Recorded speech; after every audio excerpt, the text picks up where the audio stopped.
Vous marchez dans une ville que vous ne connaissez pas. Les rues se courbent comme des rivières.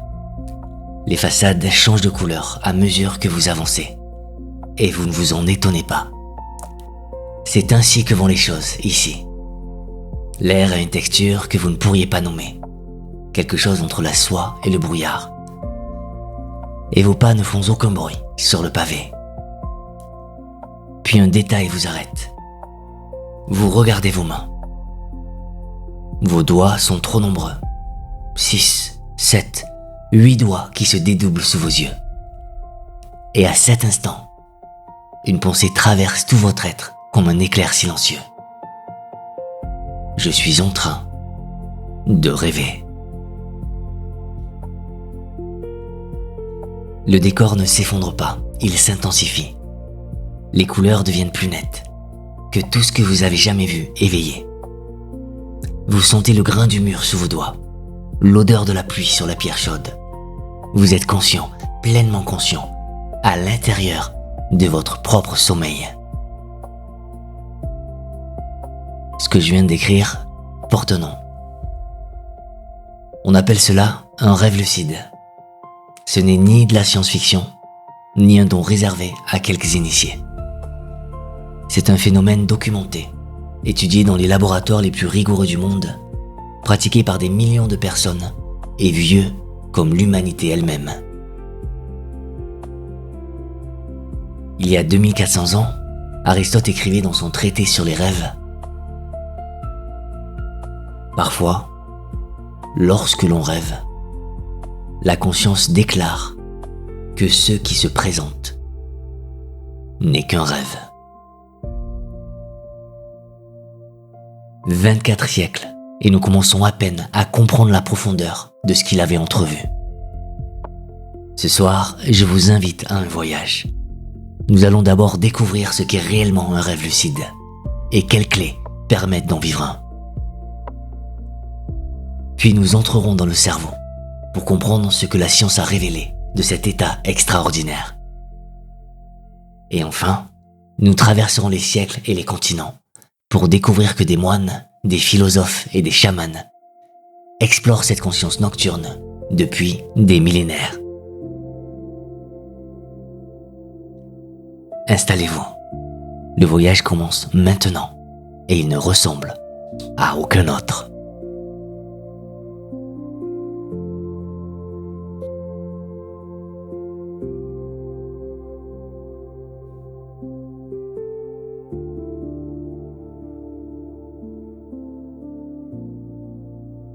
Il y a une idée reçue qu'il faut abandonner tout de suite. La plupart des gens pensent que le rêve lucide, c'est contrôler ses rêves. Ce n'est pas tout à fait cela.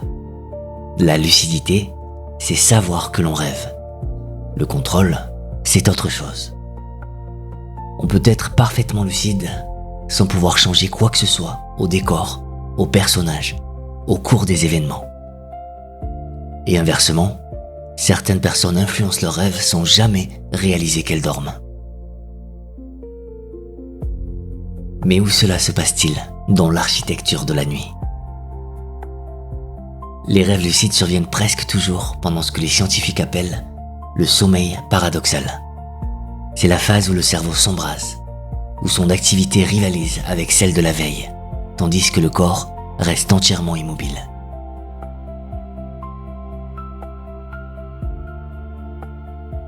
Imaginez un théâtre intérieur. Le rideau se lève. Les acteurs entrent en scène. Le spectacle bat son plein. Mais votre corps est assis dans le fauteuil, incapable de bouger. Seul l'esprit est sur scène. Et ces phases de théâtre s'allongent au fil de la nuit. C'est pourquoi les rêves les plus vivaces viennent au petit matin. Comment alors ouvrir les yeux à l'intérieur de ce théâtre? La première clé est la plus simple. Tenir un journal de rêve.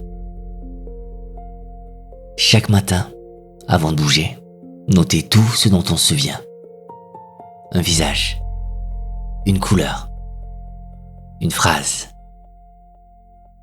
Au bout de quelques semaines, la mémoire des rêves se déploie comme un muscle qu'on entraîne. Et surtout, des motifs apparaissent. Un lieu qui revient, une situation absurde qui se répète. Ces motifs deviennent des signaux que le cerveau apprend, lentement, à reconnaître en rêve. La deuxième clé, ce sont les tests de réalité. De courts exercices que l'on répète plusieurs fois par jour, pour créer un automatisme qui finira par se reproduire dans le sommeil. Pincez-vous le nez et tentez de respirer à travers. Éveillé, c'est impossible. En rêve, l'air passe. Regardez vos mains. Éveillées, elles sont normales. En rêve, les doigts se multiplient ou fondent comme de la cire. Lisez un texte, détournez les yeux. Relisez-le. Éveillé, il ne change pas. En rêve, les mots se transforment. Mais je dois vous confier un secret que les débutants ignorent presque toujours. Ce n'est pas le geste qui compte, c'est l'intention. Si vous faites ces tests machinalement le jour, vous les ferez machinalement en rêve et rien ne se passera. La clé véritable, c'est de cultiver à chaque test une curiosité sincère. Se demander réellement: suis-je certain de ne pas rêver en ce moment ?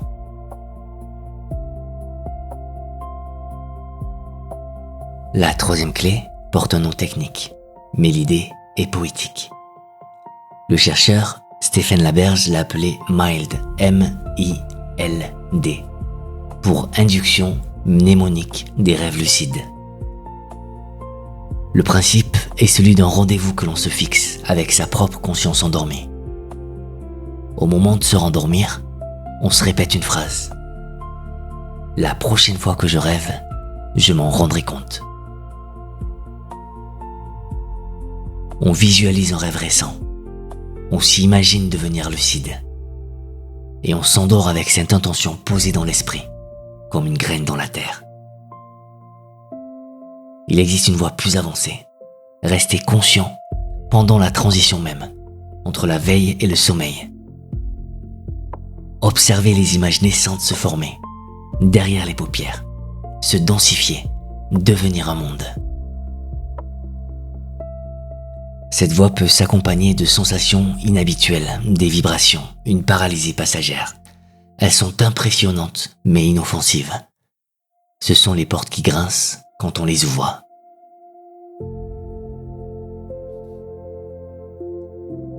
Et puis, il y a le piège que tous les rêveurs lucides connaissent.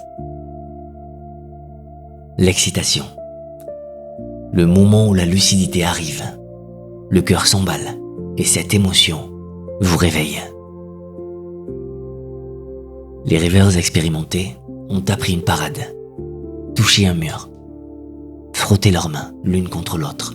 S'ancrer dans le rêve comme on s'ancre dans le présent. La lucidité ne se saisit pas. Elle s'accueille.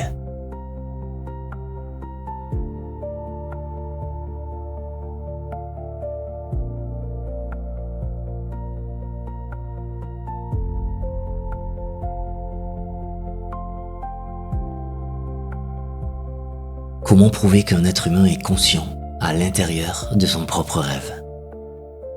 Pendant des décennies, la communauté scientifique a traité cette question comme une impossibilité. Le rêve lucide était considéré comme un micro-réveil, que le dormeur confondait avec un rêve ou comme une fabulation. Il a fallu un jeune chercheur à Stanford et une idée aussi simple qu'élégante pour tout changer. Stéphane Laberge savait que les yeux bougent pendant le sommeil paradoxal, en suivant le regard du rêveur. Alors il a imaginé un protocole. Ces sujets convenaient d'un signal avant de s'endormir. Dès qu'ils deviendraient lucides, ils devraient effectuer une séquence de mouvements oculaires précises. Gauche, droite, gauche, droite. Et Laberge attendait, devant les courbes du polysomnographe. Le signal est apparu. Les ondes cérébrales confirmaient que le sujet dormait. Les mouvements correspondaient exactement à la séquence convenue.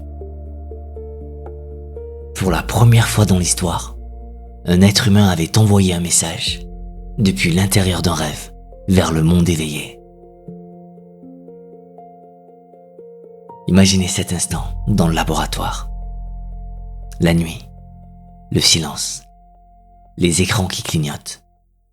Et soudain, sur le tracé, ce mouvement délibéré, ce signal venu de l'autre côté. Un chercheur britannique, Keith Hearn, avait obtenu un résultat similaire quelques années plus tôt, dans un relatif anonymat. Mais la porte était ouverte. Ce qui a suivi a transformé notre compréhension de la conscience. Des équipes de l'Institut Max Planck, dirigées par Martin Dressler et Michael Schick, ont observé le cerveau des rêveurs lucides grâce à l'imagerie cérébrale. Le rêve lucide n'est ni la veille, ni le sommeil. C'est un état hybride, un pied dans chaque monde. Pendant un rêve ordinaire, le cortex préfrontal, cette région qui vous permet en ce moment même de réfléchir et de juger, est éteint. C'est pour cela que vous ne questionnez jamais les absurdités de vos rêves. Mais, chez le rêveur lucide, cette région se rallume. Comme un phare dans la nuit.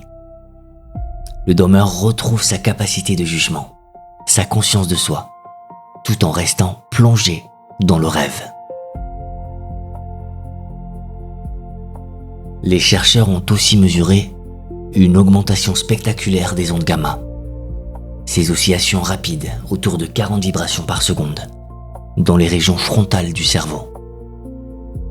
Ces ondes sont la signature électrique de l'esprit qui se sait présent.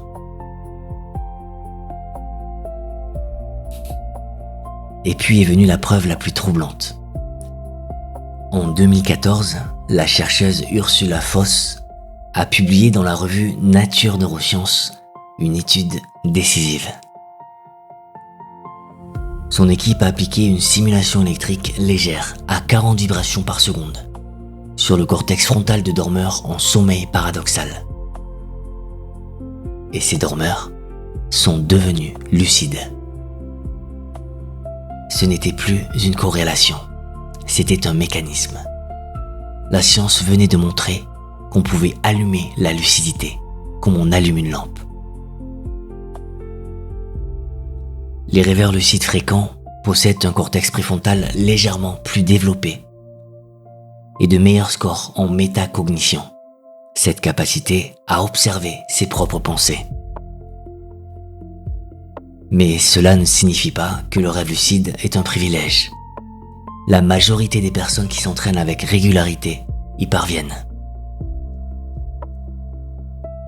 La science a aussi ouvert une porte inattendue.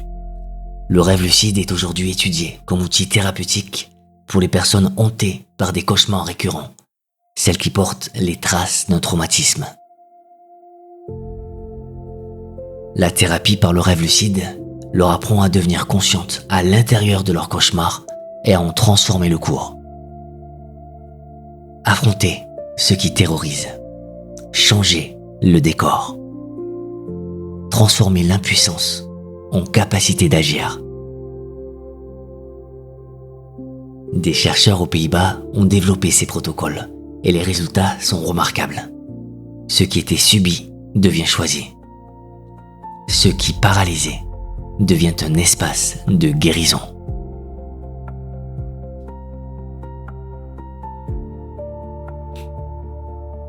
Ce que le rêve lucide révèle, au fond, dépasse le rêve. Il nous enseigne que la conscience n'est pas un interrupteur. C'est un sceptre avec des nuances et des degrés que nous commençons tout juste à cartographier.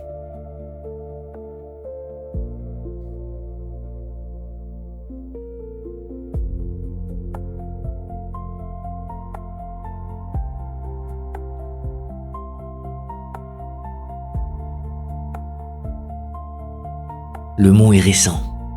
En 1913, un psychiatre néerlandais nommé Frederik van Eeden forge l'expression rêve lucide ou lucid dream. Il avait lui-même consigné 352 de ses rêves sur 14 ans, avec la patience d'un botaniste qui recense les fleurs d'un jardin invisible. Mais la pratique que le mot désigne est ancienne de plusieurs millénaires. Voyageons au Tibet au XIe siècle. Un maître indien nommé Naropa transmet à son disciple Marpa un ensemble de 6 pratiques tantriques. Marpa les rapporte au Tibet, où elles seront portées par le grand poète ermite Milarepa. Parmi ces pratiques, le yoga du rêve, Milam. Son objectif est explicite: cultiver la conscience pendant le sommeil.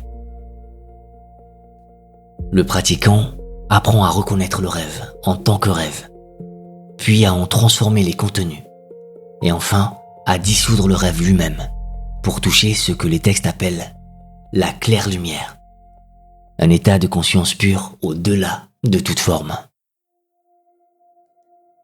Mais le but ultime dépasse le rêve. Il s'agit de comprendre que la veille, elle aussi, est de la nature du rêve. Que toute expérience est une construction de l'esprit. Le rêve lucide devient alors un marchepied, non pas vers le contrôle, mais vers la liberté intérieure.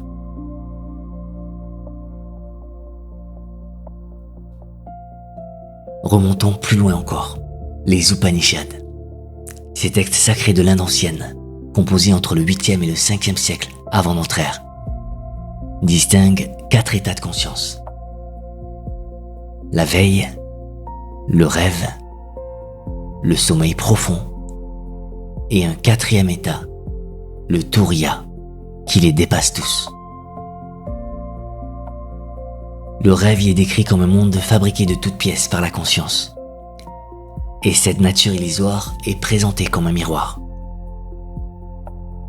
Si le rêve est une illusion dont on peut s'éveiller, alors la veille pourrait l'être aussi. Le concept de Maya, l'illusion cosmique, prend ici toute sa vertigineuse profondeur. Dans les montagnes de la péninsule malaise, un anthropologue américain nommé Kilton Stewart rapporte dans les années 1930 une découverte fascinante. Les Sénoïs, un peuple autochtone, auraient fait du rêve le cœur de leur vie sociale. Chaque matin, les familles partageaient leurs rêves. Les anciens enseignaient aux enfants à affronter leurs cauchemars, à transformer les menaces en alliés. Stewart a présenté ce peuple comme un modèle de santé mentale. La vérité est plus nuancée. Des anthropologues ultérieurs ont montré qu'il avait embelli la réalité. Mais parfois, une histoire même embellie plante des graines qui germent pour de vrai.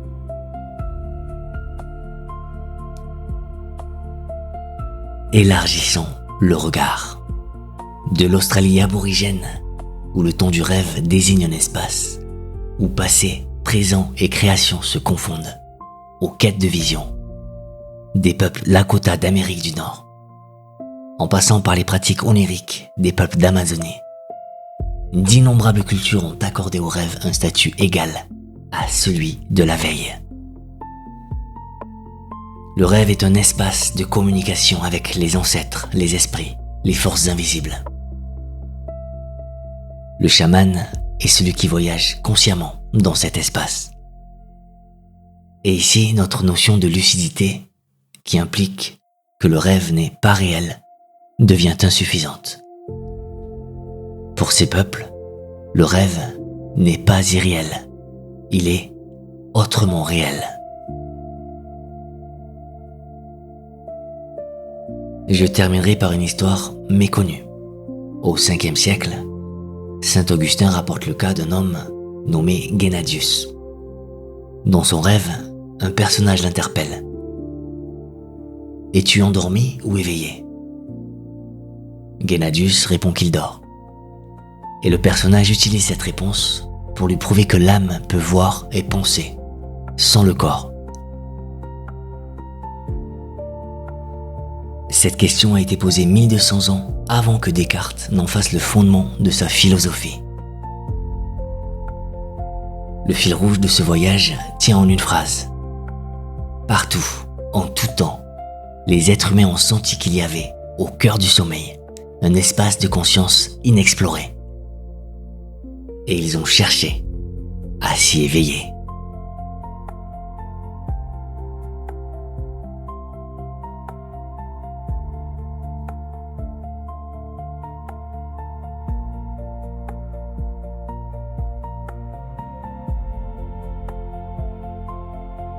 Nous avons ouvert 3 portes ce soir. La première donnait sur la pratique, les gestes simples qui permettent de devenir conscient dans le sommeil. La deuxième donnait sur le cerveau, ce territoire hybride où la science a vu s'allumer la lucidité au cœur de la nuit. La troisième donnait sur l'histoire, sur ces hommes et ces femmes qui, depuis des millénaires, ont su que le sommeil contenait un trésor caché.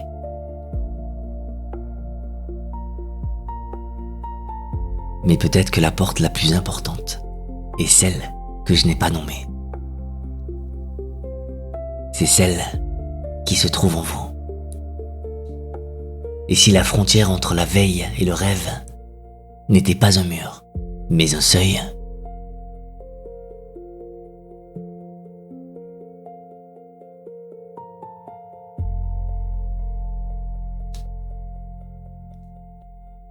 un seuil que vous franchissez chaque nuit sans vous en apercevoir. Le rêve lucide, c'est l'acte de s'arrêter sur ce seuil, de regarder des 2 côtés et de choisir consciemment où poser le pied. Ce que cela révèle, c'est que la conscience est plus vaste, plus souple, plus mystérieuse que tout ce que nous croyons pendant la journée. Et peut-être que la vraie question n'est pas comment faire un rêve lucide, mais plutôt celle-ci.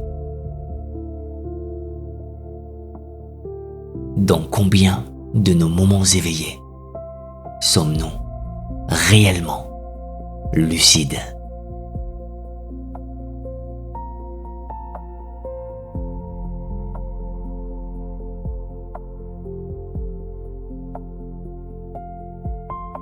Je vous remercie d'avoir fait ce voyage avec moi. Ce soir, quand le sommeil viendra poser sa main sur vos paupières, quelque chose aura changé. Peut-être juste une graine plantée quelque part dans l'esprit. Une question qui voyagera avec vous de l'autre côté.